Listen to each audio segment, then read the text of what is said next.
What's up, YouTube? It's your boy Steve from Print and Gang Investments, back with another video. And in today's video, the market's doing great right now. Palantir hit new all-time highs, pulled back from them, still at all-time highs. I think right now we at like 128. Bitcoin broke back out. Hymns going crazy. Robinhood going crazy. Tesla going crazy. I'm gonna have another YOLO update soon. But this video, I want to talk about business and the future of business and what's going on as far as AI, business, the economy, and the world, because a lot of people aren't getting it.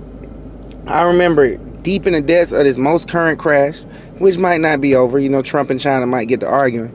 But in the depths of this crash, as I was buying, my stocks, my AI stocks, doubling down, buying the dip, in the back of my mind, I was like, I don't want to correlate, the real world to the stock market too heavy, because the stock market's a forward-looking mechanism.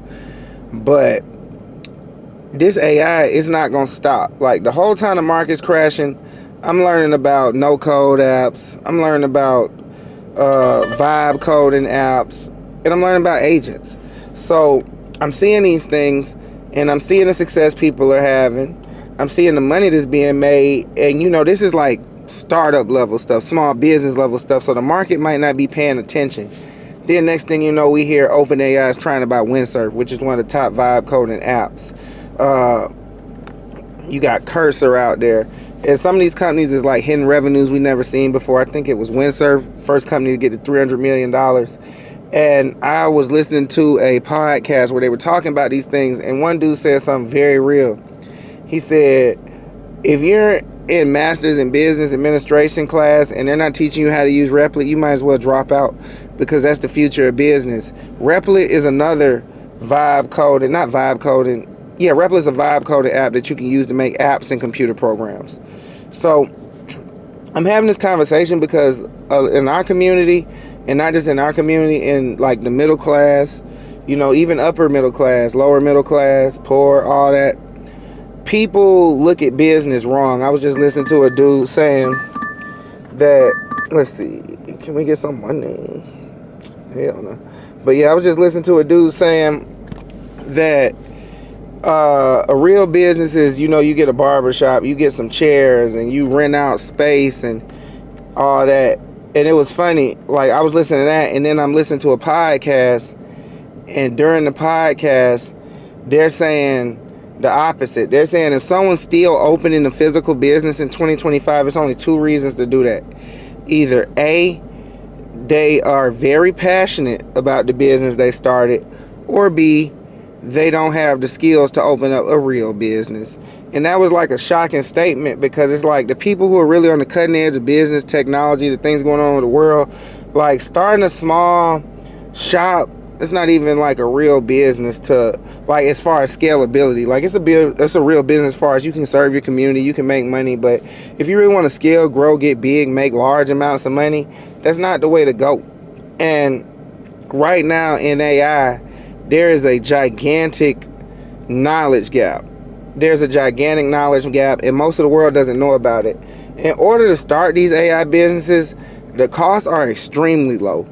All you have to do is pay for like an agent building platform, like an N8N or a Make, $20-$30 a month. You got to pay for OpenAI's API, another $10-$20, whatever. You might have to pay for like a scraper tool, another $20-$30 a month. And you have to pay for some lead generation tools, $30-$100 a month. With those things I just said, I can build AI agents, I can reach out to people to sell the AI agents, and I can have a business. And it's not just with agents, it's going to be with the tools, with vibe marketing, which everybody's talking about.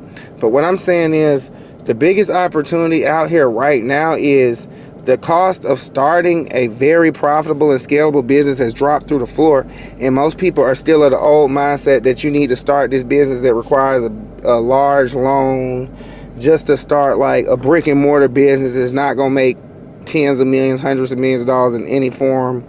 Like, so I want people to realize, don't just think about, open up your barber shop, open up your car wash, open up your restaurant. You got to start thinking deeper, man. You got to start thinking, maybe I should open up an agency. Maybe I should create an app. Maybe I should create a program. Maybe I should create a website. And that was advanced. And a lot of people couldn't do that because we didn't know how to code up until now. That's where all these tools come in. And what's happening is you got a lot of business owners that make a lot of money, like real estate agents, people in construction, plumbing, heating and air. These people can use AI to grow their businesses, to scale their businesses, to make more money. But the problem is they don't know how to use these tools. They're not going to sit back and learn. Like, as y'all saw me, I had to slow up the pace of my videos because I've been taking in so much information. They're not going to do that. But what they will do is they will pay you to make these tools, maintain them, and upkeep them. So I would advise everybody to, I would actually at this point say everybody needs to get down with N8N and Make.com. Vibe coding is a good thing. Vibe marketing, all that is a great thing. But right now, the simplest, easiest money would be in the agents. And not only can you sell agents to other people, you can use the agents to improve your business. Like, for example, right now I'm working on a digital avatar of myself. It's going to look just like me talking. It already does, actually. I need to link up the voice API so it sounds like me. But once I have that agent, we're going to have talk videos like the one I got now, but we'll also have videos where it's going to be my agent talking automatically. And I can post this content automatically. So what's happening right now, and will probably continue over the next year, 2 years, is these tools are going to become more and more sophisticated. Better AI models going to drop. Stronger AI models going to drop. And these things are going to lead to people being able to make more tools and more money. And the final, straw, I can't think of the right word, will be when we get to the point where the robots come out and they start integrating these large language models into these robots. And that's going to be the future of everything. So what I would tell everybody to do right now, be involved in AI some way. At the very least, you need to do something like what you see on my channel. You need to be involved in AI stocks. Like, I'm not saying go overweight Palantir. You can split it up, you know what I'm saying? But I would lean my portfolio heavy towards AI stocks and traditional stocks that might benefit from AI. So up first, you got the Palantirs, the Nvidias of the world. You got even these smaller companies like CoreWeave just reselling GPUs. You got Broadcom, Supermicro, they could fix their problems, AMD. It's a lot of, mainstream AI stocks. But another hidden opportunity I'm looking at is like maybe in some of the dividend stocks of the world, like the Walmarts of the world, the oil companies of the world, financial services companies of the world. Because what I suspect is going to happen at some point, a lot of those companies are going to start beating earnings in ways that people didn't expect, because AI is going to improve their margins.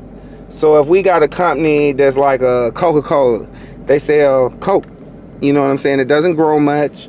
Their business over 100 years old. It's a stable business. They pay a dividend. It's not very exciting. But you know what would be exciting in the future? And I'm not saying Coca-Cola specifically, but we need to look and see which companies can increase their margins by use of AI. Maybe they laid off employees to do so. Maybe they improved their supply chains with AI. It's going to be a lot of ways that companies make money with AI. Like, what's one industry I'm seeing it a lot in? We're seeing that with the insurance industry. I believe AIG, if I'm not mistaken, just partnered with Palantir. And they're saying that's going to be able to help them be more efficient and save money. So what I advise people to do is look into the AI stocks first. If you don't want to do that, or you're not into the stock market, get to learn the AI skills in the real world. And I would advise, even if you are in the stock market and you got the spare time, learn the AI skills in the real world, because there's going to be a gold rush. It's going to be an opportunity. Y'all see what's happening in the market.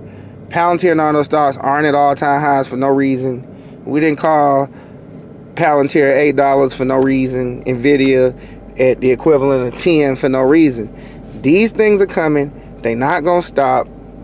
And I just want everybody to be prepared. I don't want nobody to get miss out. I don't want anybody to be left behind.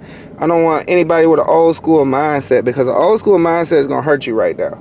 Now's not the time to be thinking about, I need to start the next brick and mortar business and take out a business loan. Now is not the time to say I need to buy extremely old companies that aren't innovative. Now is the time to dig forward. Just like the equivalent of, like they say, electricity, fire, and a telephone. You do not want to be the person talking about, I'm good with horses when cars come out. And with that being said, it's your boy Steve from Printing Gang Investments. I'm going to see y'all in the next video.